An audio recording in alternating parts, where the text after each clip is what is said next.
आम का पौधा अगर गमले में लगाया जाए तो इसको खास तरीके से पाला जाएगा।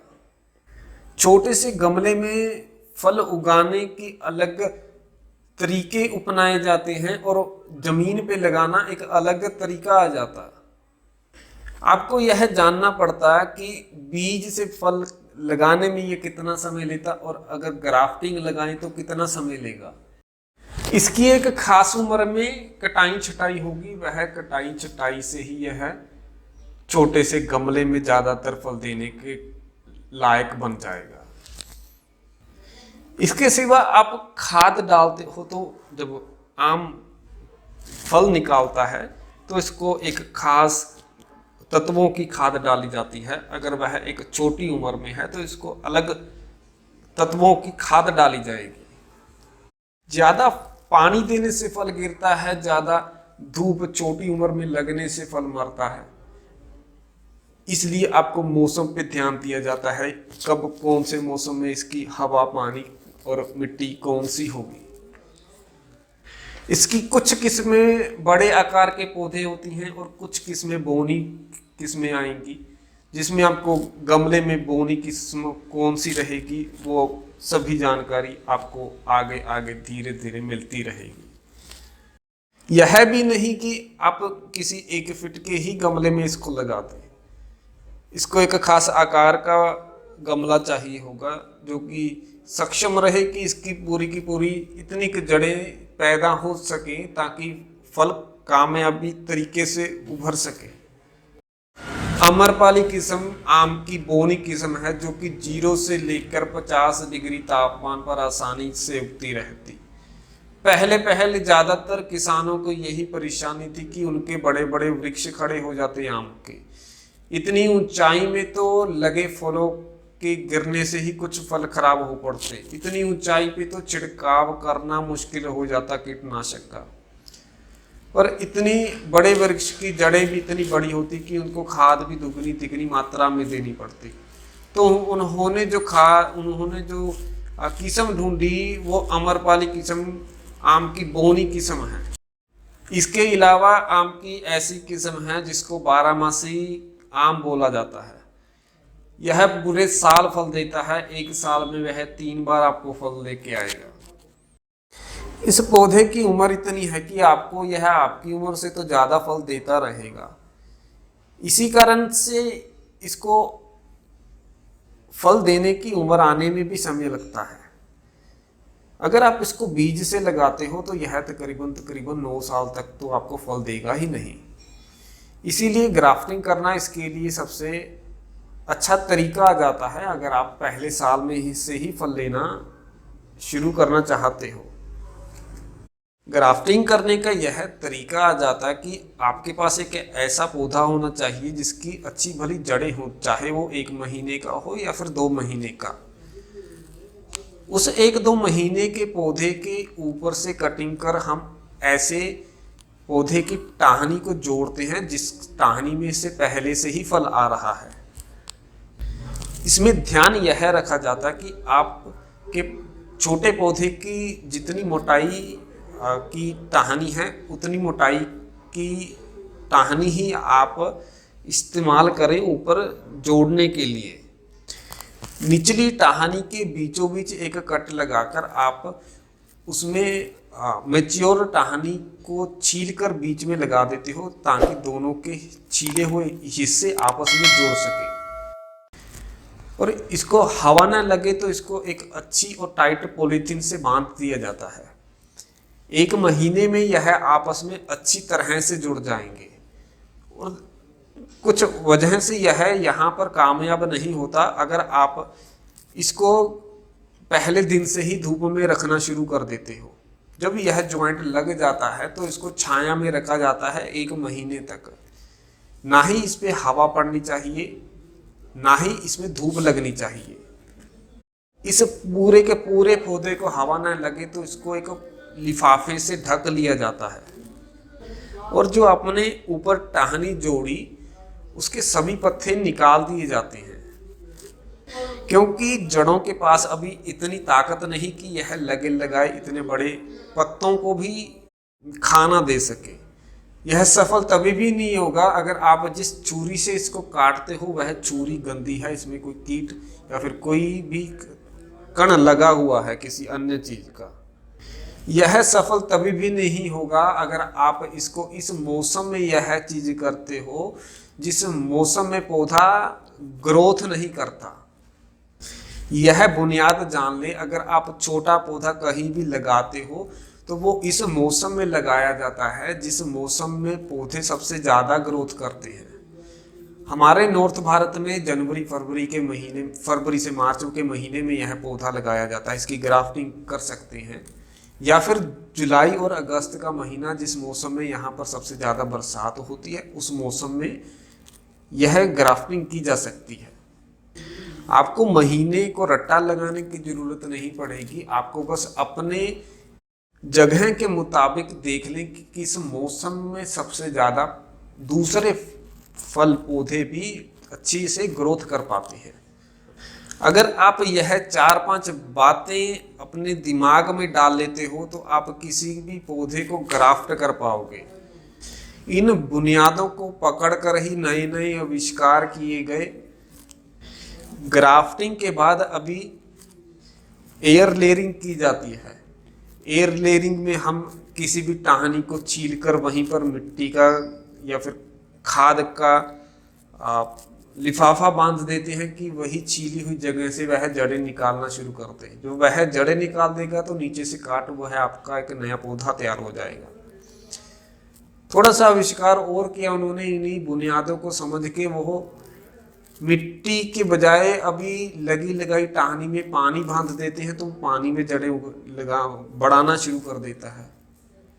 फिर उसके बाद आविष्कार हुआ तो वो एक गीले कागज को भी अगर वहाँ टहनी में बांध देते हैं तो वहां से भी जड़ें पैदा शुरू होना लग जाती हैं।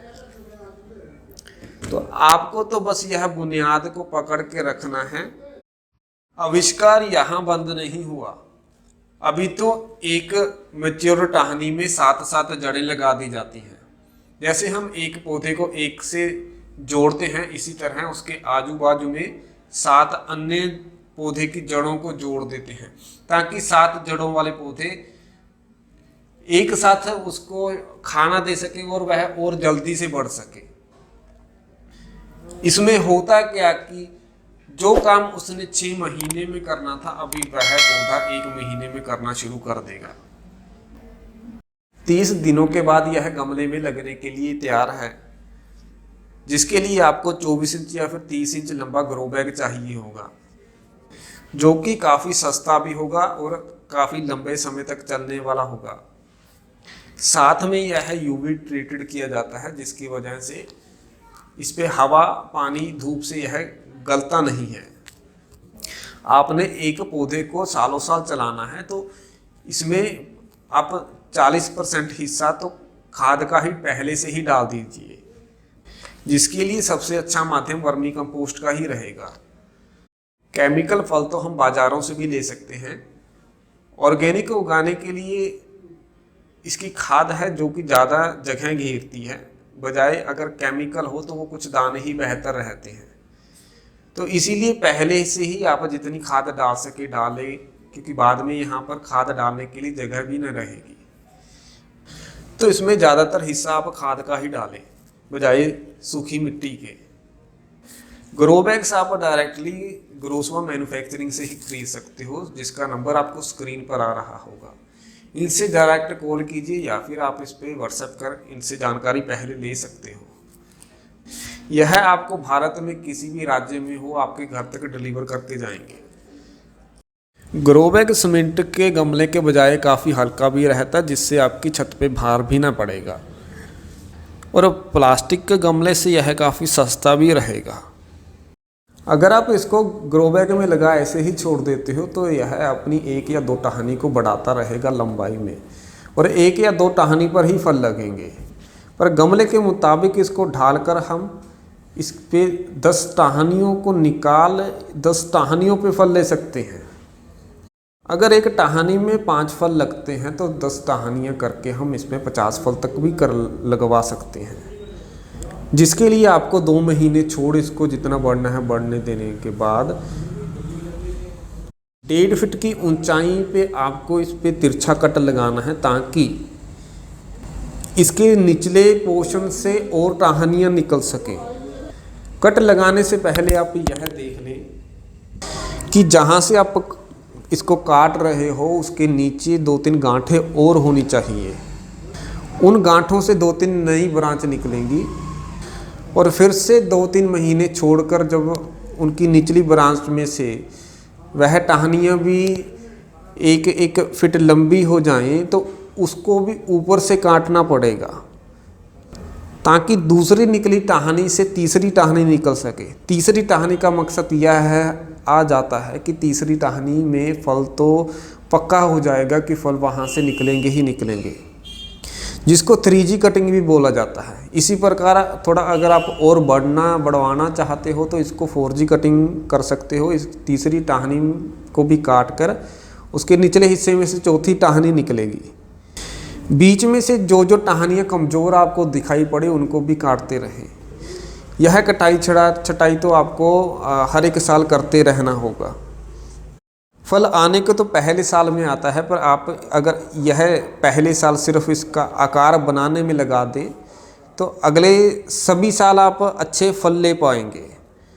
तो अगर पहले साल यह आपको फल देने की कोशिश भी करे तो फल को भी निकाल के उखाड़ दें। दूसरे साल तक इसका पूरा आकार भी बन जाएगा और इसकी जड़ें भी अच्छी खासी फैल जाएंगी। आपका पौधा तभी बढ़ेगा जब इसको आप अच्छा पोषण तत्व देते रहेंगे। आम के पौधे को जो भी खाद की ज़रूरत पड़ती है वो खाद के बारे में आपको मैं बताने वाला नहीं हूँ। सिर्फ मैं आपको खाद की बुनियाद को समझा रहा हूँ ताकि अगर आप इसकी बुनियाद को समझते हो तो आपको कभी भी किसी पौधे के बारे में पूछने की ज़रूरत न पड़ेगी कि कौन से पौधे में किस समय में कौन सा पोषक तत्व डालना चाहिए। अगर आप मिट्टी को अपने हाथों में उठाकर इसको देखते हो तो आपको जानने को मिलेगा इसमें कुछ तत्व ऐसे हैं जो कि सिर्फ पौधे के पत्तों को बढ़ाते हैं और कुछ तत्व ऐसे हैं जो कि पौधे की जड़ों को बढ़ाते हैं। कुछ तत्व ऐसे हैं जो पौधे के फलों को बढ़ाते हैं, उसमें स्वाद पैदा करते हैं। वैज्ञानिकों को मालूम चला किसी एक कण से पौधे का सिर्फ पत्ता ही पत्ता बढ़ता है तो उस पत्ते का कोई नाम दे दिया गया, अभी उसको नाइट्रोजन बोला जाता है। उन्होंने दूसरा फंक्शन ढूंढा कि इन पौधे की जड़ें कैसे बढ़ती हैं, कौन से तत्व से पौधे की जड़ें बढ़ती हैं। उनको एक तत्व दिखा जो डालने से पौधे की जड़ बढ़ती है, मिट्टी का कोई एक कण।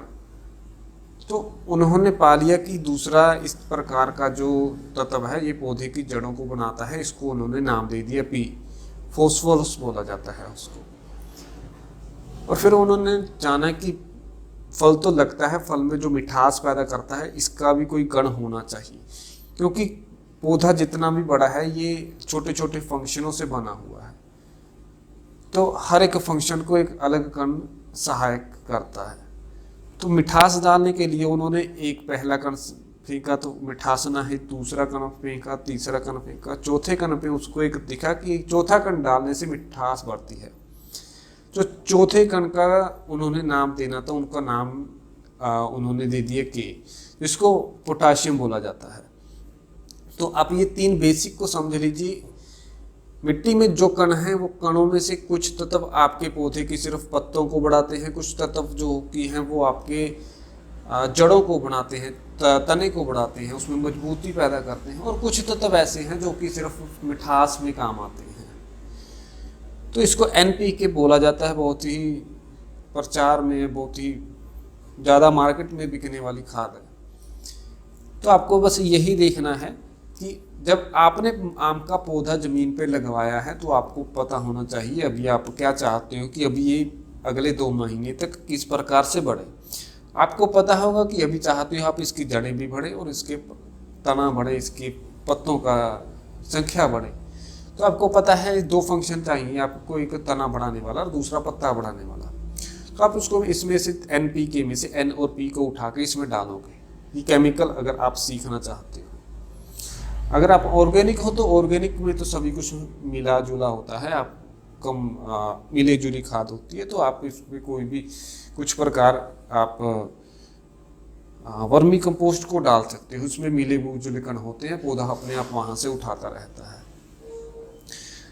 अभी पौधा थोड़ा सा बड़ा हुआ, आपको दिखा कि इसका आकार तो काफ़ी बड़ा हो गया है। अभी थोड़े समय में इसमें फल भी आएगा।